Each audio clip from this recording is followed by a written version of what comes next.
ಕರ್ತನಲ್ಲಿ ಪ್ರೀತಿಯ ದೇವಜನರೇ, ನನ್ನ ದೇವರು ಕಾಪಾಡುವ ದೇವರು. ನಿನ್ನನ್ನು ಕಾಪಾಡುವುದಕ್ಕಾಗಿ ಆತನು ಈ ಲೋಕದಲ್ಲಿ ಬಂದಿದ್ದಾನೆ. ಮಾನವರನ್ನೆಲ್ಲರನ್ನ ಅದ್ಭುತ ರೀತಿಯಲ್ಲಿ ಕಾಪಾಡುವ ದೇವರು ಆತನು. ಅದಕ್ಕಾಗಿ ಕೀರ್ತನಕಾರನು ಹೇಳ್ತಾ ಇದ್ದ, ನಿನ್ನನ್ನು ಕಾಪಾಡುವ ಯೆಹೋವನು ತೂಕಡಿಸುವುದಿಲ್ಲ, ನಿದ್ರಿಸುವುದಿಲ್ಲ.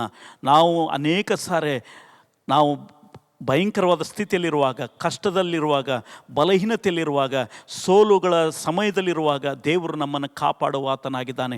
ಎಲ್ಲ ಪರಿಸ್ಥಿತಿಗಳಿಂದ ನಿನ್ನನ್ನು ಕಾಯುವ ದೇವರು ಆತನು ತೂಕಡಿಸುವುದಿಲ್ಲ, ನಿದ್ರಿಸುವುದಿಲ್ಲ. ಅದಕ್ಕಾಗಿ ದಾವೀದನು ತನ್ನ ಕೀರ್ತನೆ 23ನೇ ಅಧ್ಯಾಯದಲ್ಲಿ ಹೇಳ್ತಾ ಇದ್ದಾನೆ, ನಾನು ಗಾಢದಿಂದ ಕಣಿವೆಯಲ್ಲಿ ನಡೆಯುವಾಗಲೂ ನಾನು ಯಾವ ಕೇಡಿಗೂ ಹೆದರುವುದಿಲ್ಲ, ಯಾಕಂದರೆ ಆತನು ನನ್ನೊಂದಿಗಿದ್ದಾನೆ ಎಂಬುದಾಗಿ. ಯಾಕಂದರೆ ನನ್ನ ದೇವರು ಕಾಪಾಡುವ ದೇವರು.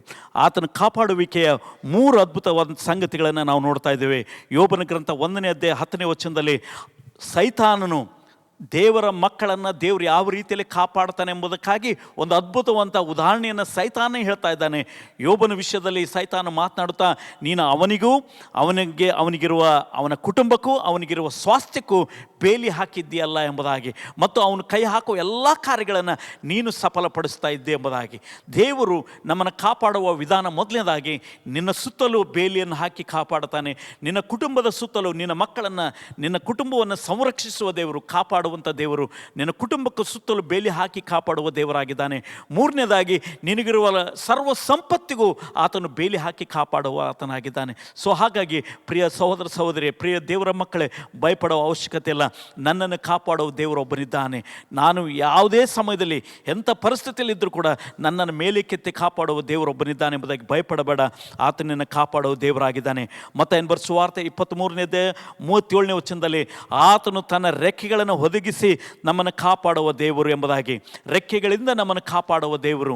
ಆತನು ಕೋಳಿ ತನ್ನ ಮರಿಗಳನ್ನು ಯಾವ ರೀತಿಯಲ್ಲಿ ತನ್ನ ರೆಕ್ಕೆಯಲ್ಲಿ ಬಚ್ಚಿಟ್ಟುಕೊಂಡು ತನ್ನ ಮರಿಗಳನ್ನು ಕಾಪಾಡ್ತದೋ ಅದೇ ರೀತಿಯಲ್ಲಿ ತನ್ನ ಮಕ್ಕಳಂತ ನಮ್ಮನ್ನು, ದೇವರ ಮಕ್ಕಳಂತ ನಮ್ಮನ್ನು ಆತನು ತನ್ನ ರೆಕ್ಕೆಯ ಅಡಿದಾವರಲ್ಲಿ ಬಚ್ಚಿಟ್ಟು ನಮ್ಮನ್ನು ಕಾಪಾಡುವ ದೇವರಾಗಿ. ಯಾವ ಕೇಡು ನಿನ್ನ ಬಳಿಗೆ ಬರುವುದಿಲ್ಲ. ದಾವೀದನು ಬರೆದ ಕೀರ್ತನೆ 91ನೇ ಅಧ್ಯಾಯದಲ್ಲಿ ನಾವು ನೋಡ್ತಾ ಇದ್ದೇವೆ, ಯಾವ ಅಪಾಯವು ನಿನ್ನ ಗುಡಾರಕ್ಕೂ ಸಮೀಪಿಸೋದು, ಯಾವ ಕೇಡು ನಿನಗೆ ಸಂಭವಿಸುವುದು, ಯಾಕೆಂದರೆ ದೇವರು ನಮ್ಮನ್ನು ಕಾಪಾಡುವ ದೇವರಾಗಿದೆ. ಪರಾತ್ಪರನ ಮೊರೆ ಹೊಕ್ಕಿರುವನು ಸರ್ವಶಕ್ತನ ಆಶ್ರಯದಲ್ಲಿ ಸುರಕ್ಷಿತನಾಗಿರ್ತಾನೆ. ದೇವರನ್ನ ಆಶ್ರಯಿಸಿಕೊಂಡವಾಗ ನಾವು ಸುರಕ್ಷತೆ ಎಂದಿರ್ತೇವೆ, ಭದ್ರತೆ ಎಂದಿರ್ತೇವೆ. ಯಾಕಂದರೆ ಆತ ನಮ್ಮನ್ನು ಕಾಪಾಡುವ ದೇವರಾಗಿದ್ದಾನೆ. ನಾನು ನೀನು ನಂಬಿದ ದೇವರು, ನಾನು ನೀನು ಪ್ರಾರ್ಥಿಸುವ ದೇವರು, ನಿನ್ನನ್ನು ಕಾಪಾಡುವ ದೇವರಾಗಿದೆ. ಆತನು ನಮ್ಮ ಸುತ್ತಲೂ, ನಮಗಿರುವ ಸ್ವಾಸ್ಥ್ಯದ ಸುತ್ತಲೂ, ನಮ್ಮ ಕುಟುಂಬದ ಸುತ್ತಲೂ ಬೇಲಿ ಹಾಕಿ ಕಾಪಾಡುವ ದೇವರು.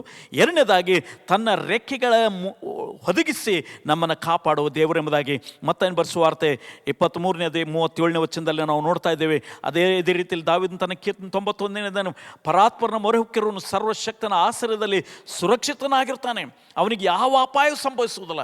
ಬೇಟೆಗಾರನ ಬಲೆಯಿಂದಲೂ, ಮರಣಕರವಾದ ವಿಪತ್ತಿನಿಂದಲೂ, ಎಲ್ಲ ಕೇಡುಗಳಿಂದಲೂ ಆತ ನಿನ್ನನ್ನು ತಪ್ಪಿಸುತ್ತಾನೆ. ಯಾವ ಅಪಾಯವು ನಿನ್ನ ಗುಡಾರಕ್ಕೂ ಸಮೀಪವು ಬರುವುದಿಲ್ಲ ಎಂಬುದಾಗಿ ಕೀರ್ತನಕಾರನು ಭಾಳ ಅದ್ಭುತವಾಗಿ ಹೇಳ್ತಾ ಇದ್ದಾನೆ. 3ನೇದಾಗಿ ಜಕರನ ಗ್ರಂಥ 2ನೇ ಅಧ್ಯಾಯ 8ನೇ ವಚನದಲ್ಲಿ ತನ್ನ ಕಣ್ಣುಗುಡ್ಡಿನಂತೆ ನಮ್ಮನ್ನು ಕಾಪಾಡುವ ದೇವರು, ತನ್ನ ಕಣ್ಣುಗುಡ್ಡಿನಂತೆ ನಮ್ಮನ್ನು ಕಾಪಾಡುವ ದೇವರು. ನಿನ್ನನ್ನು ತಾಕುವನು ಯೆಹೋವನ ಕಣ್ಣುಗುಡ್ಡೆಯನ್ನು ತಾಕುತ್ತಾನೆ. ನೋಡ್ರಿ, ಎಷ್ಟು ಜಾಗ್ರತೆಯಿಂದ ನಮ್ಮ ದೇವರು ಕಾಪಾಡುವ ದೇವರ. ಯಾವ ಒಂದು ಸಣ್ಣ ಅಪಾಯವು ನಿನ್ನ ಬಳಿಗೆ ಬರದಂತೆ, ಆತನ ಅಪ್ಪಣೆ ಇಲ್ಲದೆ ಯಾವ ಸಣ್ಣ ಅಪಾಯವು ನಿನ್ನ ಬಳಿಗೆ ಬರದಂತೆ ನಿನ್ನನ್ನು ಕಾಪಾಡುವ ದೇವರಾಗಿದ್ದಾನೆ. ತನ್ನ ಕಣ್ಣುಗುಡ್ಡಿನಂತೆ ನನ್ನನ್ನು ದೇವರು ತನ್ನ ಕಣ್ಣುಗುಡ್ಡಿನಲ್ಲಿ ಇಟ್ಟುಕೊಂಡು ಕಾಪಾಡುವ ದೇವರಾಗಿದ್ದಾನೆ. ಅನೇಕ ಸಾರಿ ನಾವು ಭಯಪಡ್ತಾ ಇರ್ತೇವೆ, ಅನೇಕ ಸಂದರ್ಭಗಳಲ್ಲಿ ಭಯಪಡ್ತಾ ಇರ್ತೇವೆ, ಪರಿಸ್ಥಿತಿಗಳು ನಮಗೆ ವಿರುದ್ಧವಾಗಿ ಬರುವಾಗ ನಾವು ಭಯಪಡ್ತಾ ಇರ್ತೇವೆ. ಆದರೆ ಪ್ರಿಯ ದೇವರ ಮಗಳೇ, ಭಯಪಡಬೇಡ. ಆತ ನಿನ್ನನ್ನು ತನ್ನ ಕಣ್ಣುಗುಡ್ಡಿನಲ್ಲಿ ಇಟ್ಟುಕೊಂಡು ಕಾಪಾಡ್ತಾ ಇದ್ದಾನೆ.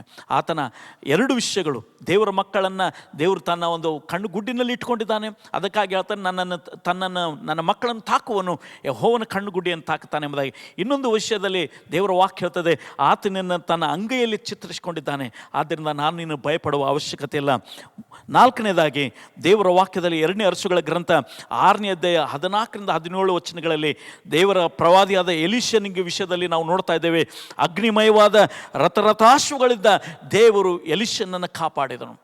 ಆತನ ಸೇವಕನು ಭಯಪಟ್ಟು ತನ್ನ ಆ ಗುಡಾರದ ಹೊರಗೆ ಬಂದು ಸುತ್ತಲಿರುವಂಥ ಸೈನ್ಯವನ್ನು ನೋಡಿ ಭಯಪಟ್ಟು ಎಲೀಷನ ಬಳಿಗೆ ಓಡಿ ಹೋಗಿ ಹೇಳ್ತಾ ಇದ್ದಾನೆ, ಅಯ್ಯ ಮುಗೀತು ನಮ್ಮ ಜೀವನ, ನಮಗೆ ಶತ್ರುಗಳು ನಮ್ಮ ಸುತ್ತ ಹೊರೆದಿದ್ದಾರೆ, ನಾವಿನ್ನು ಸಾಯುವುದು ನಿಶ್ಚಯ ಅಂತ ಅಂದಾಗ ಎಲೀಷನು, ಪ್ರವಾದಿಯಾದ ಎಲೀಷನು, ದೇವರ ಸೇವಕನಾದ ಎಲೀಷನು ಪ್ರಾರ್ಥನೆ ಮಾಡ್ತಾ ಇದ್ದಾನೆ, ದೇವರೇ ಇವನ ಆತ್ಮೀಯ ಮನೋನೇತ್ರಗಳನ್ನು ತೆರೆ ಮಾಡು, ಇವನು ನೋಡುವಂತೆ ಇವನ ಕಣ್ಣುಗಳನ್ನು ತೆರೆ ಮಾಡಂದಾಗ ದೇವರು ಆ ಸೇವಕನ ಕಣ್ಣುಗಳನ್ನು ತೆರೆದಾಗ ಎಲೀಷನ ಸುತ್ತಲೂ ಅಗ್ನಿಮಯವಾದ ರಥಾಶ್ವಗಳು ನಿಂತಿರುವುದನ್ನು ಆ ಸೇವಕನು ನೋಡುವುದಕ್ಕೆ ಸಹಾಯವಾಯಿತು. ಕರ್ತನಲ್ಲಿ ಪ್ರೀತಿಯ ದೇವರ ಮಕ್ಕಳೇ, ನಿನ್ನ ಸುತ್ತಲೂ ದೇವರು ತನ್ನ ಅಗ್ನಿಮಯವಾದ ರಥಾಶ್ವಗಳನ್ನು ನಿನ್ನ ಸುತ್ತಲೂ ಭದ್ರವಾಗಿ ನಿನ್ನನ್ನು ಕಾಪಾಡುವುದಕ್ಕೆ ಇಟ್ಟಿರ್ತಾನೆ. ಯಾವ ಕೇಡು ನಿನಗೆ ಸಂಭವಿಸೋದು, ಯಾವ ಅಪಾಯವು ನಿನ್ನ ಬಳಿಗೆ ಬರುವುದಿಲ್ಲ, ಯಾವ ಮಾಟ ಮಂತ್ರಗಳು ನಿನ್ನನ್ನು ಜಯಿಸಲಿಕ್ಕೆ ಸಾಧ್ಯವಿಲ್ಲ. ದೇವರ ವಾಕ್ಯದಲ್ಲಿ ಹೇಳ್ತದೆ, ನಿನಗೆ ವಿರೋಧವಾಗಿ ರೂಪಿಸಲ್ಪಡುವ ಯಾವ ಆಯುಧವೂ ಜಯಿಸುವುದಿಲ್ಲ ಎಂಬುದಾಗಿ. ಕಾರಣ ಏನಂತಂದರೆ ನಿನ್ನ ಕಾಪಾಡುವ ದೇವರು ಅಷ್ಟು ಉನ್ನತವಾದ ದೇವರು. ಕೊನೆಯದಾಗಿ ನಾವು ನೋಡ್ತಾ ಇದ್ದೇವೆ, ಕೀರ್ತನೆ 91ನೇ ಅಧ್ಯಾಯ 9-12 ವಚನಗಳಲ್ಲಿ ತನ್ನ ದೂತರನ್ನು ಕಾವಲಿಟ್ಟು ನನ್ನನ್ನು ಕಾಪಾಡುವ ದೇವರು ತನ್ನ ದೂತರಿಗೆ ಅಪ್ಪಣೆ ಕೊಡ್ತಾನಂತೆ. ಆತನು ತನ್ನ ದೂತರನ್ನು ನಮಗೋಸ್ಕರ ಇಟ್ಟು ನಮ್ಮನ್ನು ಕಾಪಾಡುವ ದೇವರು. ನೀನು ಹೋಗುವಾಗಲೂ ಬರುವಾಗಲೂ ತನ್ನ ದೂತರನ್ನ ನಿನ್ನ ಸಂಗಡಿಟ್ಟು ಯಾವ ಅಪಾಯವೂ ನಿನಗೆ ತಗಲದಂತೆ ನಿನ್ನನ್ನು ಕಾಪಾಡುವ ದೇವರು. ಸೊ ಹಾಗಾಗಿ ಪ್ರಿಯ ಮಗನೇ, ಮಗಳೇ, ಧೈರ್ಯಗೊಳ್ಳು. ದೇವರು ನಿನ್ನನ್ನು ಕಾಪಾಡೋ ದೇವರು ಇದ್ದಾನೆ. ಆತ ನಿನ್ನನ್ನು ಆಶೀರ್ವಿಸಿ ಬಲಪಡಿಸ್ತಾನೆ. ದೇವರು ನಿಮ್ಮೆಲ್ಲರನ್ನ ಆಶೀರ್ವಿಸಲಿ. ಆಮೇನ್.